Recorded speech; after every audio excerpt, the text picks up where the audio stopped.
আমাকে আপনার ত্রিশূল দিয়ে দিন প্রভু, যেই ত্রিশূলের দ্বারা আমি বাসুদেব শ্রীকৃষ্ণের অন্তত সমান তো হতে পারি।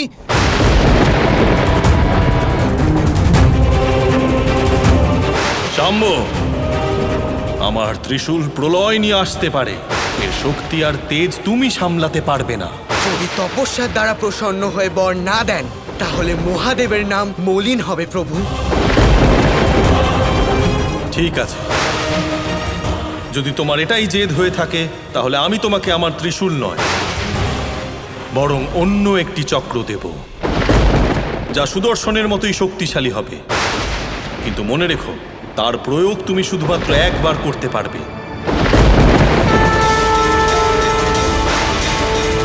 কিন্তু শাম্ব, তোমায় আমাকে একটা কথা দিতে হবে যে তুমি এই চক্র কৃষ্ণর উপর কখনো প্রয়োগ করবে না।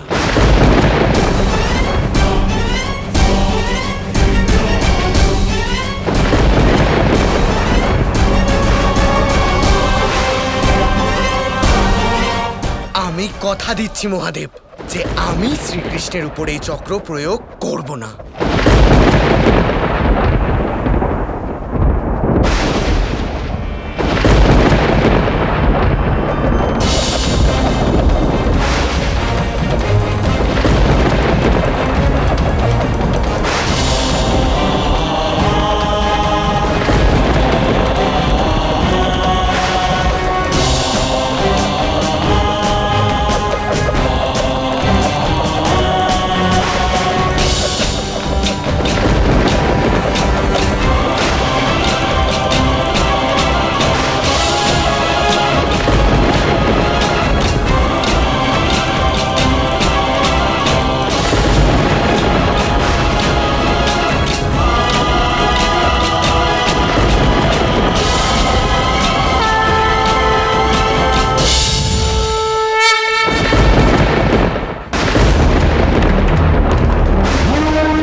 কৃষ্ণের উপর প্রয়োগ তো করতে পারবো না, কিন্তু ওই অচ্যুতার উপর তো প্রয়োগ করতেই পারবো। আজকের রাত ওই অচ্যুতার জন্য শেষ রাত হবে।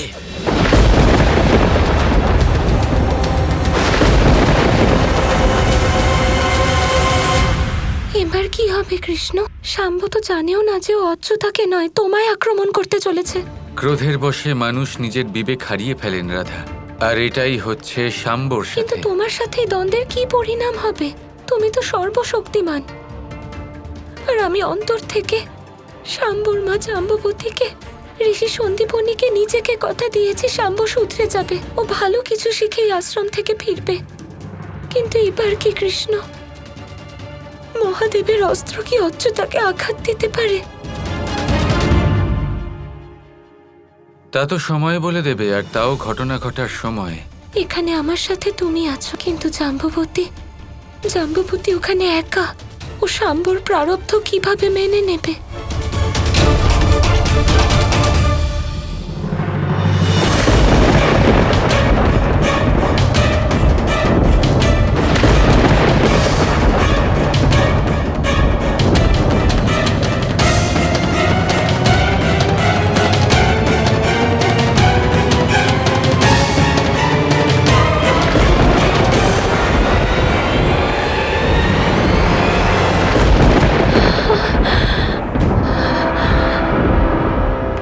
ভগবান, এ কেমন স্বপ্ন দেখলাম? আমার পুত্র শাম্বের মৃত্যু? এই সম্ভব হতে পারে না। আমার পুত্র শাম্বর কোনো বিপদ হয়নি তো?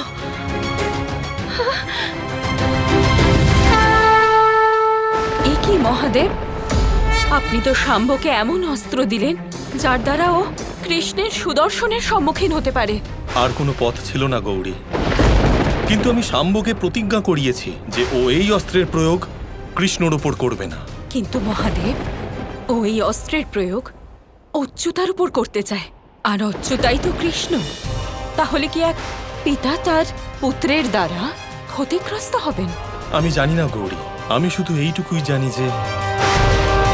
যে আমার কর্ম পূর্ণ হলো আর তোমার আরম্ভ। এর তাৎপর্য কি মহাদেব?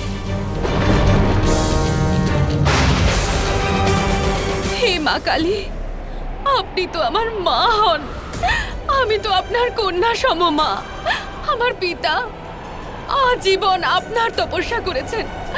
মা, আপনি যদি চান তাহলে আমার প্রাণ নিয়ে নিন, কিন্তু আমার পুত্রকে রক্ষা করুন মা। মা! মহাদেব, জাম্ববতী আমাকে আহ্বান করছে, কিন্তু আমি ওকে কি করে রক্ষা করব যে নারায়ণের সাথে দ্বন্দ্ব করতে চায়? এ তোমার ভক্ত না, এক মায়ের অনুরোধ গৌরী। এবার সিদ্ধান্ত তোমায় নিতে হবে যে তুমি এই ভক্তের দুঃখ হরণ করবে নাকি করবে না। তার পুত্রের সময় কি এখনো এসেছে নাকি আসেনি? ঠিক আছে মহাদেব, কর্মের নিয়মের পালনে আমি তো বাধ্য। ওঠো জাম্ববতী, তোমার আরাধ্যা তোমার সামনে আছে।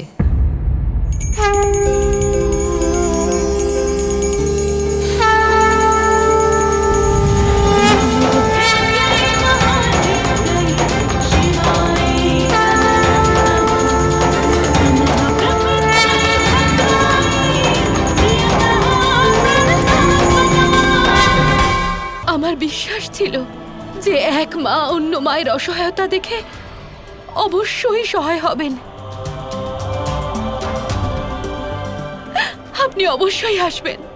হে মা, আপনি চাইলে আমার প্রাণ নিয়ে নিন, কিন্তু আমাকে কথা দিন যে আমার পুত্রের কিচ্ছু হবে না।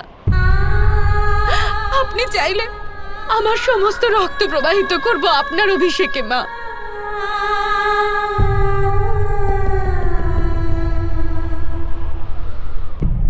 জাম্ববতী, তোমার এই অশ্রুই অভিষেক সম্পন্ন করেছে। ভবিষ্যৎ দেখেছি আমি শাম্বর, ওর সময় এমনিও এখনো আসেনি, তাই নিশ্চিন্তে থাকো।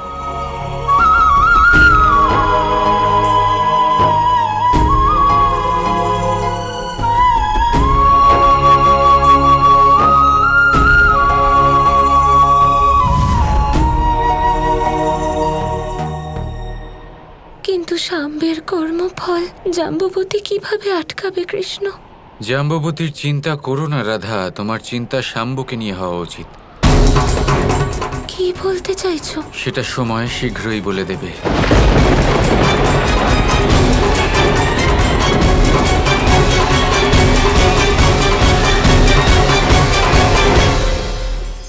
কথায় আছে, প্রত্যেক পুত্র তার পিতার প্রতিচ্ছবি হয়, আর সমস্ত প্রতিচ্ছবি চায় যেন সে তার অস্তিত্ব প্রাপ্ত করতে পারে।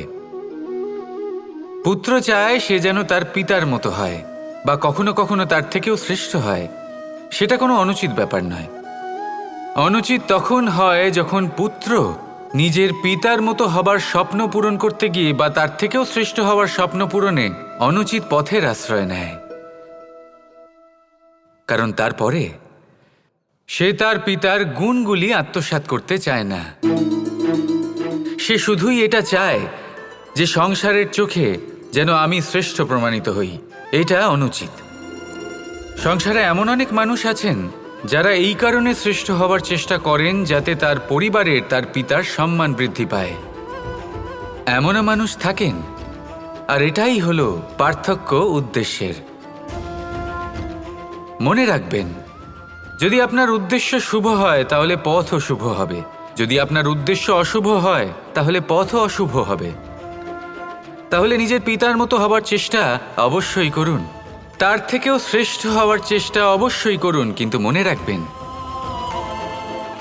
আপনার সংকল্প আর আপনার উদ্দেশ্য এই দুই শুভ হওয়া উচিত। তাহলে আসুন আর আমার সাথে ভালোবেসে বলুন, রাধা রাধা।